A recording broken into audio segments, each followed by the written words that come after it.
The next new D&D book is Candlekeep Mysteries, and in this video, we're going to go over everything we know so far about its locations, its themes, and 3 of the 17 brand new mystery one-shots. Let's do this.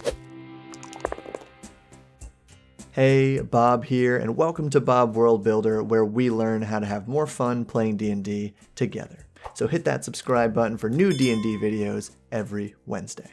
So just this week, we got the official announcement about Candlekeep Mysteries coming out on March 16th, 2021, and it's already a bestseller on Amazon. So you can use the affiliate link below if you want to pre-order it now and help the channel. It's an anthology of 17 mystery adventures, so it's kinda like Tales from the Yawning Portal, some of the content in Tasha's, even Dragon of Icespire Peak and Rime of the Frostmaiden to some extent. But what makes Candlekeep Mysteries different from any other book D&D has made for 5th edition thus far is that it is not a rewrite of older adventures being put into 5th edition, nor is it a linear set of locations and quests that can be used to build a campaign.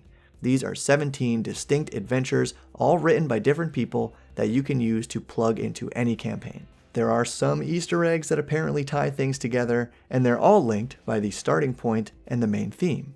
Let's hear it from Chris Perkins. Each adventure is built on the premise of the characters finding a book. That book is what propels a mystery that the characters will feel compelled to solve, which then leads them on a grand adventure.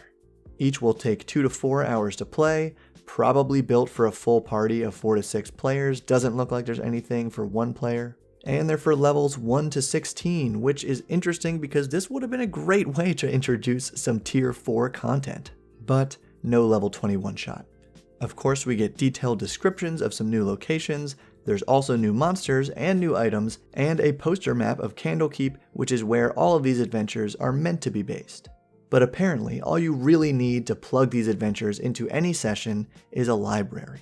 And that might even be taking it a little far. I wouldn't be surprised if some of these adventures are just about finding a book. And this is a really great move for D&D. I was about to make a video about how we need more modular content that can just be plugged into anything, and we're starting to see more of it, so this is an exciting look at what else might be coming in the future of 5th edition. And speaking of upcoming videos, my fiance is really interested in doing some recorded one-on-one sessions and me illustrating them like I did for Dragon of Icespire Peak, so if that's something you're interested in watching, make sure to hit the subscribe button. And before we get into this brand new info on 3 of the 17 adventures, I wanted to give a little background on Candlekeep. Basically, it is a library/citadel way south on the Sword Coast, a little bit south of Baldur's Gate, and it is included in the Baldur's Gate Descent to Avernus adventure if you'd like a little 5th edition official information on it. And it was built a long time ago by some prophets of Ogma who were given these divine directions to start recording some specific bits of lore and history and build a tower to store it all in. And then some other guys were like, hey, our god said we need to write this other stuff down and put it in a tower here too. So everybody started writing stuff down here, putting it in books, and soon enough it turned into this sort of weird castle city-state thing with a number of towers that no one really knows because you can't see the whole thing from any one point. So in itself, Candlekeep is kind of a mysterious location, obviously rich with lore, making it great for a place to start these mystery one-shots where your characters might have to do a bit of research. And there's a great DM's Guild supplement on Candlekeep by some friends of the channel, Justice Armin, Anthony Joyce, and a few others, which I will link down in the description. But the first adventure we know a little bit about is called The Canopic Being by Jennifer Kretschmer.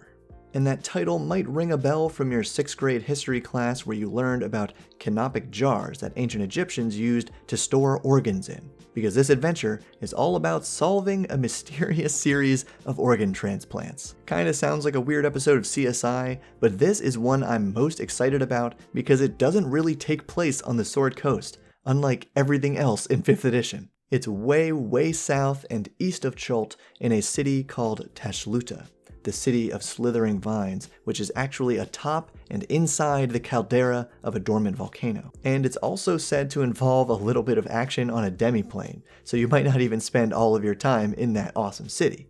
And a main feature of this adventure and this dungeon is that it will have a lot of ramps and magical elevators, because the whole thing is meant to be accessible for the new combat wheelchair introduced in 2020. I know Critical Role shined a spotlight on the combat wheelchair, and I'm a big fan of this adventure in particular because then it's one of these things that's making the game a little more accessible for everyone. And the second adventure we know a little bit about is Zikran's Zephyrean Tome by Taimur Rehman. Again, if you're good with weird words, you know that Zephyr means a kind of wind, and so this adventure pertains to elemental air, and specifically a djinn trapped in a book who wishes to be freed and will enlist your character to help get him out by offering them a wish spell. So definitely keep in mind that while this is a one-shot, having that wish spell, if you're placing this in your campaign, could have some really big implications for the rest of it. And the third adventure, which we've heard a little about from D&D Beyond, is called Kandlekeep Dekonstruktion by Amy Vorpal. This one centers around a stolen book and apparently threats to Candlekeep itself. And if I put the title on the screen, you can see that it is spelled with a lot of K's, probably hinting that it involves a lot of kobold shenanigans. This one involves an old silver dragon, Miram, the sentinel worm of Candlekeep, some dog constructs called skitter widgets, and I guess cat ones because all I know is they're called kitty widgets, and an NPC with the interesting name of Dog Nuts. So like and subscribe if you found this video helpful, and comment below what you're most excited to see from this new book. Thank you for your support, and Candle keep building.